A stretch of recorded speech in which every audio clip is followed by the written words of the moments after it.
Bonjour à tous, on commence ce tour de la presse sportive par la victoire du Paris Saint-Germain hier sur la pelouse de l'Olympique Lyonnais 1-0.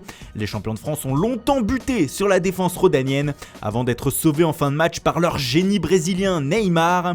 Comme face à Strasbourg, c'est lui qui a donné les 3 points à son équipe et fait un sacré pied de nez à tout le monde comme le titre l'équipe.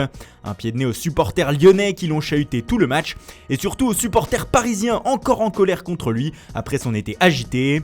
En tout cas, comme le reconnaît le Progrès, le PSG était plus fort que l'OL hier soir et continue sa course en tête de la Ligue 1 avec désormais 7 points d'avance déjà sur Lyon.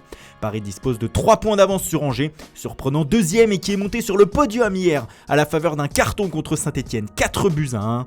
Le tout avec un triplé de Casimir Ninga, comme l'écrit le Courrier de l'Ouest. Direction l'Espagne maintenant avec la victoire du Real Madrid sur la pelouse du FC Séville hier soir 1-0. Un succès acquis grâce à un nouveau but de Karim Benzema. Le Français fait bien sûr la une des quotidiens du pays ce lundi matin.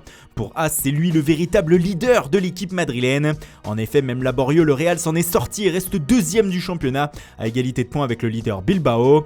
Pour Marca, Benzema a encore une fois montré le chemin à son équipe qui s'est montrée sérieuse hier en Andalousie. Elle repousse aussi le Barça à 4 points désormais. Mais la Benzema mania ne se cantonne pas à l'Espagne. En effet, le quotidien vénézuélien El Meridiano affiche aussi le français en une ce matin. L'attaquant a volé au secours du Real, écrit le média sud-américain. On remonte vers le nord maintenant, direction l'Angleterre où Liverpool caracole toujours en tête de la Premier League. Hier après-midi, les Reds ont poursuivi leur marche en avant, comme l'écrit le Daily Telegraph, en allant s'imposer sur la pelouse de Chelsea 2-1. Il s'agit de la 6e victoire en 6 journées pour les hommes de Jürgen Klopp, mais aussi de la 15e victoire consécutive pour Liverpool à cheval sur 2 saisons.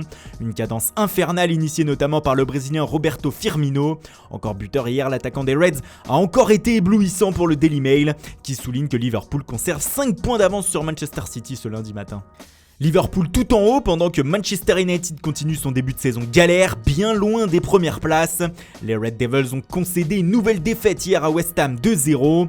Mais au-delà du revers, c'est la prestation encore une fois insipide des hommes de Solskjaer qui inquiète la presse anglaise ce matin, qui ne mâche pas ses mots à l'encontre des Mancuniens. C'est tellement mauvais, c'est effrayant, écrit le Mirror.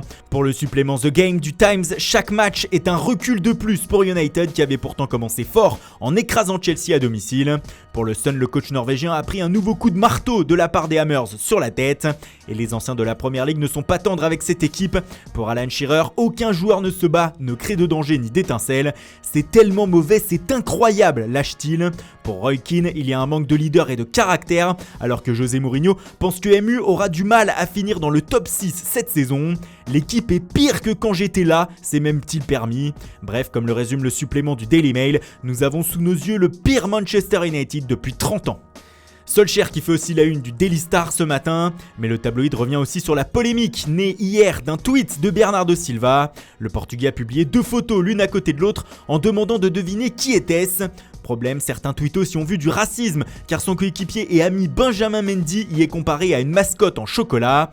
Bernardo Silva a depuis retiré son tweet, mais le mal est fait et la fédération anglaise devrait lancer une enquête sur le sujet dans les prochains jours. Le Portugais s'est fendu d'un tweet hier soir: « Je ne peux même pas plaisanter avec un ami ». Les prochains jours promettent d'être animés sur le sujet. Et on termine par la crise au FC Barcelone. Battu à Grenada samedi soir, les Catalans n'y arrivent pas en ce début de saison et Mundo Deportivo tente de comprendre ce matin les raisons de ces différents échecs. Le déséquilibre en attaque et le manque de résistance à la pression de certains joueurs sont évoqués. Ernesto Valverde se sent comme le premier responsable de la situation alors que les joueurs vont se réunir cette semaine pour faire leur autocritique. Néanmoins, pour Sport, le temps presse et une réaction urgente est attendue cette semaine contre Villarreal et le week-end prochain contre Retafe.